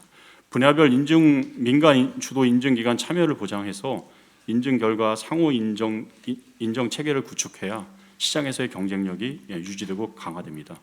마무리 짓겠습니다. AI 기본법 시행령은 한국이 글로벌 AI 3강 경쟁에서 살아남을 마지막 기회입니다. 현재 많은 분들이 알고 계시지만 AI 국가 경쟁력은 미국이 100이라고 한다면 중국이 한 95점, 그 다음 싱가포르, 영국, 캐나다, 우리나라 이렇게 2등에서 한 8등이 거의 한 30점대로다가 비슷비슷한 수준입니다. 1, 2등처럼 저희가 엄청나게 많은 자본과 그 다음 규모 면에서 투자를 하거나 기술력을 확보할 수 없는 상황이 분명한 현실이기 때문에 그래서 한국이 추진해야 될 부분은 질적인 부분인 것 같습니다. 그래서 AI가 안전하고 다른 나라에 비해서 검증을 많이 해서 믿을만하다. 그래서 한국이 만든 AI는 믿고 쓸만하다. 이런 부분을 우리가 추구해야 될 것입니다. 따라서 과도한 규제가 아닌 혁신을 촉진하는 제도적 기반이 시행령에 잘 반영돼야 될 것입니다. 이를 위해서 산업계는 시행령 초안에 적극적으로 의견을 내고 정부는 현장 목소리를 적극 반영하는 그런 협력 창구를 잘 가동해야 할 것입니다. 시행령이 산업의 언어로 구체화된다면 한국은 AI 강국으로 도약할 발판을 마련할 것이라고 확실합니다. 감사합니다. 발제와 토론 너무 감사드립니다. 제가 제 발제문에도 썼지만 제가 봤던 발제문 중에 가장 그 주제에 적합하고 폭넓고 깊은 인사이트를 주는, 제가 놀랬던 부분은 미중 유럽을 비교 분석해서 하나의 차트로 만들어서 프레임워크에서 분석하셨을 뿐 아니라 그 다음에 전개됐던 게 이 사람들이 어떻게 바뀌고 있는가, 그걸 굉장히 인상적으로 보이셨고, 제가 한 장은 인용했는데 이 부분은 클라이맥스 같았습니다. EU가 변화되는 그 맥락을 굉장히 잘 짚어 주셨는데, 이 변화 부분은 사실은 EU의 다른 정책에서도 발견되는 부분이기도 하고, 저는 국방 항공우주 산업 정책을 연구하고 있습니다. 첫째는 원래는 항공우주 시스템 엔지니어로 20년 일을 했는데 TOC 개발과 스마트 무인기 개발의 시스템 엔지니어였지만 이 항공우주라는 게 아까 발제하시면서 나왔는데 압도적 격차를 모르고는, 압도적 격차에 기반한 산업 전략, 기술 전략을 모르고는 과제를 아무리 정부한테 대형 과제, 장기 과제 하더라도 이게 좀 미스리딩 할 수 있다, 이런 판단 점점 깊어지고 연구할수록 그런 가운데 이제 제가 발견했던 부분과 제도적으로 발견했던 부분이 겹치는 걸 보고 상당히 놀랐습니다. 그래서 왼쪽에 한 장을 인용하면서 오른쪽에 저의 워딩으로 다시 바꿔보기도 했습니다. 근데 제가 말씀을 이제 좀 줄이면 앞서 말씀하신 그 토론자분들이 말씀 주신 것까지 통합하면 굉장히 완벽한 하나의 패키지입니다. 토론도 완벽하고. 근데 우리가 이 AI만 아니라 잘 아시듯이 규제가 혁신을 발목 잡는다라는 이 프레임 때문에 규제 샌드박스도 해봤었죠. 그리고 국방은 어디까지 반성을 가냐면 규제 샌드박스를 포함해서 국방과 민간 협력 그 많은 과제를 했는데 국방이 정작 러시아 우크라이나 전쟁 때문에 드론이 필요하다고 수급을 할 때에는 폴란드에서 수입하고 해외에서 수입하고 여기 미국에서 수입하고 그러더라.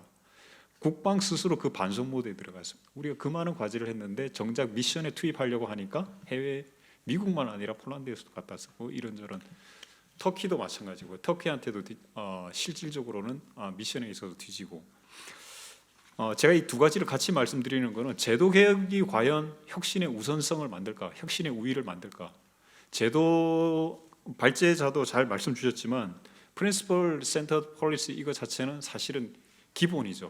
근데 우리는 차별화해서 유럽이 차별화하고 중국이 차별화하듯이 우리는 어떻게 차별화할 건가? 이 질문이 굉장히 필요할 것 같습니다.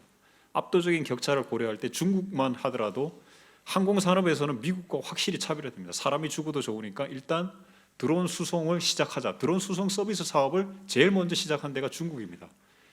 게다가 조종사 없는 드론 그것도 서비스 사업을 광저우에서 시작했습니다. 그걸 제일 먼저 시작한 데가 중국입니다. 사람이 죽더라도 일단 우리 나름대로 집중적으로 두세 개 기업에 집중해서 경쟁시키고 그걸 통해서 메이크 케이스를 하자라는 겁니다. 미국과 유럽은 중국이 그렇게 해봤자 전 세계로 퍼져나가지 못할 안전성을 획득하지 못할 거라는 걸 알고 자기들이 나름의 생태계 전략을 차별화하고 있지만 제가 말씀드리는 건 중국, 미국을 차이를 얘기하려는 게 아니라 우리의 압도적인 격차, 우리는 모자람이 있죠. 나경원 의원님도 결국 돈과 사람이라 했는데 아닙니다.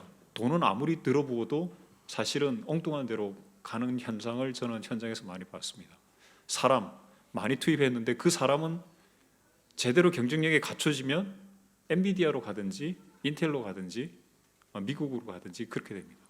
또는 다른 ICT 산업 다른 데로 가서 더 페이를 더 받지 AI 항공우주 쪽에 남지를 않더라고요. 그래서 사람이 문제고 돈이 문제가 아니라 좋은 인재들이 이곳에서 비전을 발견하고 끝까지 내가 여기서 승부를 걸어보겠다고 할 만한 전략적인 컨텍스트를 만들어주는 거 그거만큼 중요한 게 없다고 보고 우리는 그럴 자원이 충분합니다. 군도 열심이고 국토부도 열심이고 과기부도 열심이고 산업부도 열심입니다. 하지만 법이 다 섹터럴 됐듯이 전략 자체가 다 섹터럴 되어 있습니다. 이거가 통합되지 않는 한 제도는 아무리 체계화되고 앞서 말씀 주신 모든 걸 다 지적하더라도 드론 규제 샌드박스를 통해서 아무 일도 일어나지 않았듯이 아무 일도 일어나지 않을 수 있습니다. 그래서 그 문제를 의제화할 수 있느냐 이 다음 회의에 이어서 그 문제에 포커싱해서 제도를 우리가 어떻게 더 유연하면서도 전략적으로 운영할지 그러려면 뭐가 필요한지 그 부분들을 제가 일정 수준 여기에 정리를 해봤지만 이 부분들에 대해서 보다 깊이 공감하고 반성적으로 성찰하지 않는 한 규제 샌드박스 수준에서 넘어설 수 없을 겁니다. 제가 여기 EU의 변화에서 가장 인상 깊게 본 거는 EU는 그동안 제도 선진국으로서 혁신을 리딩하는 그 여러 가지 메커니즘을 만든 다음에 이거로는 안 된다라는 강력한 워딩을 정치인들이 인식하고 할 정도입니다. 돈을 많이 투입했다는 게 중요한 게 아니라 기존 제도가 워킹하지 않고 어떻게 새로 바뀌어야 되는지를 인식하고 있다는 건데 우리는 그걸 인식한 폴리시 리더가 없습니다. 아까 나경원 의원님이 하셨듯이 해외에서 불러와도 저희는 안 되는 거예요. 왜 안 되느냐면 이미 카이스트에서 육성하고 있는 반도체 인재들 엔비디아 툴로 트레이닝하고 인텔 툴로 트레이닝합니다. 그 사람들이 트레이닝해서 반도체 트레이닝된 인재들이 어디로 가겠습니까? 엔비디아로 가고 인텔로 갑니다. 삼성에 남지가 않죠.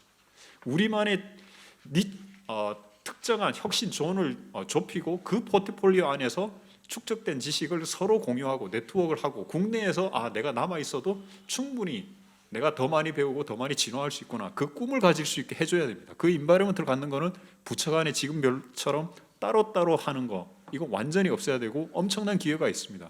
무인 전투기, 무인 수송체, 6세대 전투기 그리고 이것들을 지원하는 6G 기반 또는 5G 플러스 기반의 통신 인프라 이게 모든 게 엮여져서 엄청난 기술 혁신의 드라이브를 하고 있고 이거를 어떻게 민군 융합 또는 군민 융합형으로 인프라를 구축해 나갈 것인가 이 질문만 가지고 시작을 한다면 얼마든지 좋은 인재들이 남아 있을 꿈을 가질 수 있습니다. 그래서 제도보다도 더 큰 고울과 전략적인 질문을 갖고 접근하자 이게 저의 제안입니다. 이상입니다. 예, 변호사로 활동하다 보니까 규제를 많이 다루게 되는데요. 실제 법안 제정 과정에도 참여해 본 경험은 있습니다. 그래서 지난 2년 동안 금융위에서 TF가 만들어져 가지고요. 디지털 자산에 대해서 어떻게 규제할 것인가 거기에 대해서 참여를 해서 실제 법안을 제정 과정에 참여한 경험이 있는데요. 최근에 인공지능법 관련해 가지고도 시행령 제정을 위한 TF가 만들어져 있다라고 기사가 나와서 너무 고무적인 것 같습니다. 어쨌든 저는 인공지능 기본법 위주로 좀 토론을 하려고 하는데요. 내용은 이제 자세히 아까 살펴봐 주셨지만 이게 규제도 포함되어 있고 지능도 포함되어 있는 좀 이중적 성격을 갖고 있다라고 생각이 됩니다. 여러 가지 고민점들이 많이 녹아져 있는 것 같은데 실제 여기서 이제 좀 사람들이 또 사업자분들이 주목하는 것은 결국 인공지능 투명성 확보 의무라든지 인공지능 안정성 확보 의무라든지 이런 규제적인 측면이 과연 어떤 영향을 미칠 것인가에 대해 많은 관심을 가지고 있는 것 같습니다. 여기에 대해서는 이제 뭐 벌칙 규정이라든지 행정적 제재 규정은 적용되는 게 하나 있습니다만 기본적으로 벌칙 규정은 없고 행정적 제재도 매우 미약하게 되어 있기 때문에 기본적으로 좀 지능 쪽에 좀 초점이 맞춰져 있지 않나라고 많이들 보는 것 같고 실제 국회 검토 보고서도 그렇게 기재가 되어 있긴 합니다. 저도 생각했을 때 기본적으로 우리가 의무 이행을 확보하기 위한 뭔가 강제적인 방안은 없기 때문에 부득이 사업자들이 지켜야 할 의무를 넣으면서도 거기에 대한 벌칙 규정을 넣지 않음으로써 좀 많은 고민들이 담겨져 있다고 보긴 하나 실제 이러한 조항들이 전혀 의미가 없는 것은 아니고 나중에 이제 민사적인 손해배상 책임을 따질 때는 큰 영향을 미칠 가능성이 있습니다. 실제로 예를 들면 어떤 AI 업체가 인공지능 투명성 확보 의무를 제대로 하지 않았다든지 안정성 확보 의무를 제대로 하지 않았다든지 그런 걸로 인해서 손해가 발생했을 때 안정성 확보 의무라든지 투명성 확보 의무 위반을 근거로 손해배상 책임을 물을 수가 있기 때문에 영향이 없진 않을 거다 이렇게 예측은 하고 있습니다. 그래서 반드시 이 법이 아무런 의미가 없는 규제만 만든 것이 아니고 실제 실효성 있는 규제도 어느 정도 작동을 할 수는 있겠다. 다만 그 작동하는 방식이 형사적인 제재라기보다는 의무를 강화를 해서 민사적인 손해배상 책임 부분으로 흘러갈 가능성이 있겠다. 그렇게 진단이 됩니다. 두 번째 말씀드릴 거는 방금 이제 그 안호성 연구원 책임 연구원님께서 말씀하신 내용하고 좀 비슷한데 단순히 규제냐 지능이냐 이 관점에서 전 탈피해야 된다라고 생각이 듭니다. 우리가 이거를 규제를 할 것인가 말 것인가 우선 허용할 것인가 사후 규제를 할 것인가 근데 단순히 또 그런 관점에서 볼 건지 특히 산업을 육성해야 된다 아니면 인공지능에서 영향받는 여러 가지 예를 들면 대부분 요즘에 문제가 되는 것이 저작권자라든지 그런 분들을 보호를 해야 된다 이런 관점에서만 볼 건지 제가 생각할 때는 거기에서 관점을 좀 탈피해 가지고 일단 자국 산업 우리나라 대한민국이 어떤 AI 산업이 어떤 위치에 있는지 그리고 이 규제를 통해 가지고 어떠한 목적성과 방향성을 가지고 산업을 육성할 건지 말 건지 거기에 걸맞는 규제를 해야 되는 것이 아니냐라고 생각이 됩니다. 기본적으로는 우리나라의 이익 또는 우리나라 산업의 이익에 부합하는지 여부를 면밀하게 진단을 하고 예를 들면 규제를 하는 것이 오히려 우리나라 산업에 좋을 수도 있거든요. 그 규제라는 게 우리나라 기업들에게만 규제가 되는 것이 아니라 AI 기본법 보면 여기에 규정이 있습니다. 그러면 우리나라에서 활동하게 되는 우리나라 서비스를 제공하는 해외 기업들 여러 기업들 있잖아요. 인공지능 퍼플렉스도 있고 챗GPT도 있고 뭐 딥시크도 뭐 차단됐다고 하지만 딥시크도 있고 이런 기업들도 한국에서 서비스를 제공하려면 인공지능 기본법이 적용을 받는다고 하면 그런 규제들이 우리나라 산업을 보호하는 규제가 될 수도 있거든요. 거기에 대한 면밀한 진단이 필요한 것이 아니냐라는 생각이 들고요.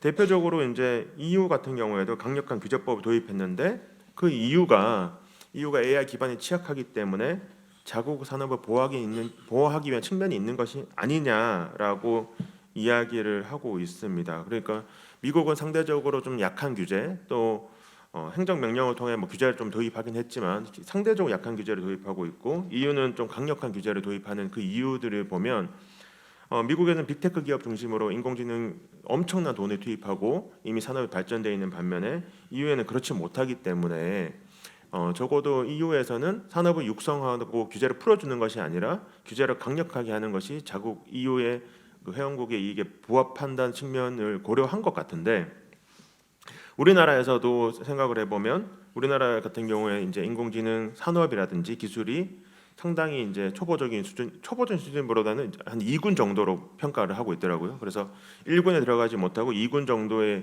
머무르고 있다고 한다면 그냥 우리가 규제를 풀어주자, 규제를 하지 말자, 산업 육성하자라는 그런 방향성만으로 과연 우리 산업을 보호할 수 있을 것인지 오히려 강력한 규제를 도입하고 그게 여기에 적용을 하는 방법이 우리나라 AI 산업에 도움이 될 수 있는 것이 아닌지에 대한 고민과 검토가 필요한 것이 아닌가 생각이 됩니다.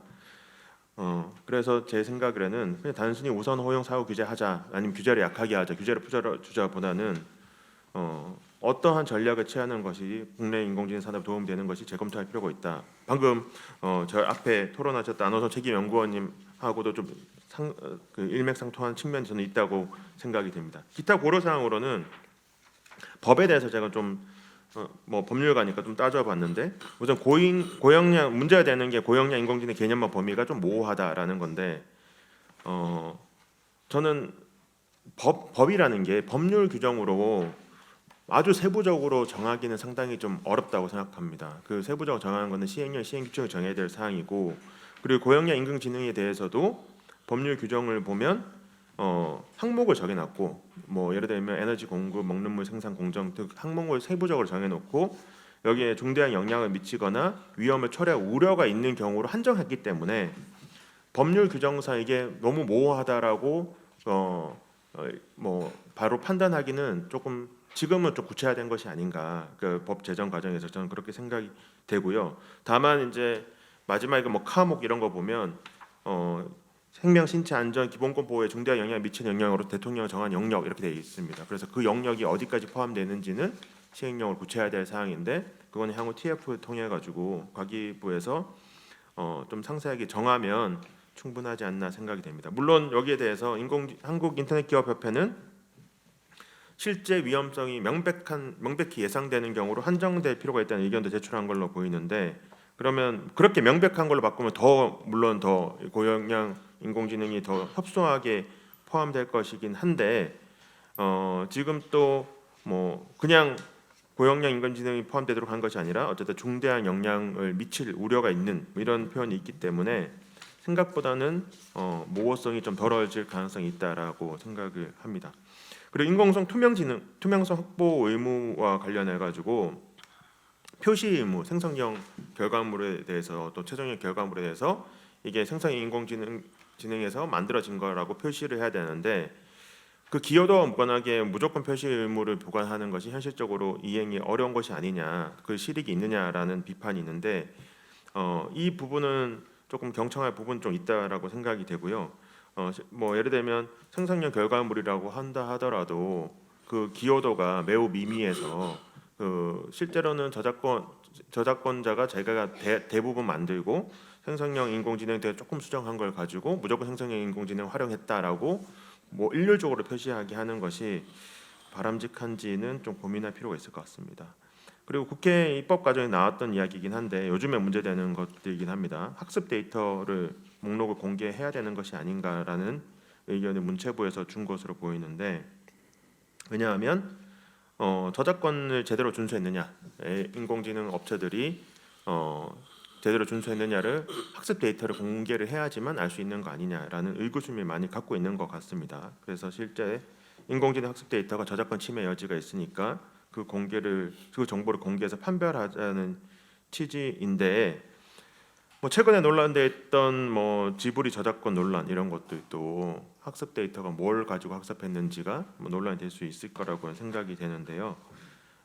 여기에 대해서는 학습 데이터를 공개하게 하는 것은 상당한 부담으로 작용할 여지가 있는데, 이것이 아까 제가 말씀드렸던 처음에 그렇게 학습 데이터를 공개하도록 하는 것이 우리 산업에 도움되는 건지 도움되지 않는 건지를 좀 지켜보고 판단해보고 필요한 경우 후속 입법을 통해 가지고 해결하는 것이 맞는 것이 아닌가 그렇게 생각해봤습니다.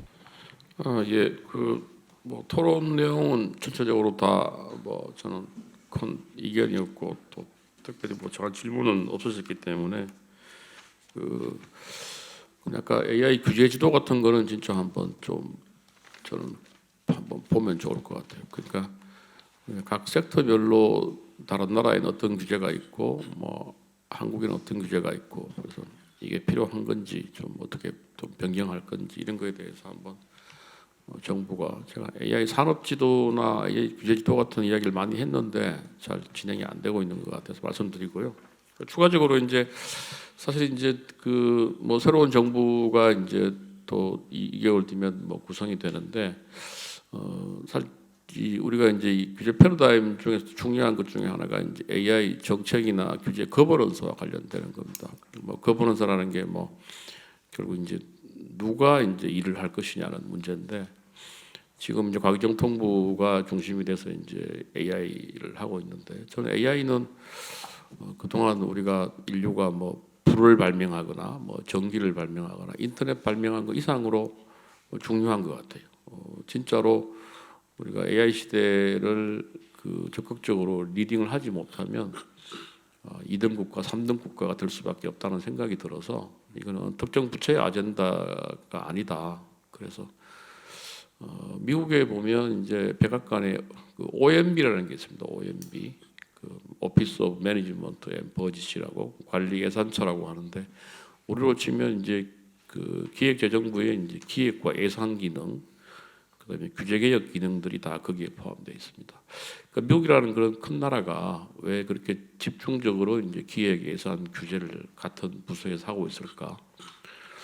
그래서 저는 이 과기정통부가 과연 AI 정책이나 규제 거버넌스의 실질적인 역할을 하려면 기존의 이제 총리실의 규제개혁 기능이나 또는 기재부가 가지고 있는 기획, 예산 기능들을 같이 통합해야 된다. 그게 이제 뭐 과기정통부가 중심이 될 건지 아니면 뭐 기재부가 이제 이 AI 시대에 이제 새로운 이제 부처로 탈바꿈할 것인지, 뭐 그거는 뭐 논의 여지가 있긴 한데, 제가 그걸 이제 다른 토론회에서 디지털 혁신부 같은 게 부총리급으로 있어서 전체적으로 정책이나 규제를 아까 기획이나 예산, 규제 관련 기능까지 포함해서 행사하지 않으면 아마도 또 이제 계속 부처 간에 뭐 갈등, 그리고 이제 결국 돈도 예산도 없고 뭐 규제 관련 권한도 없는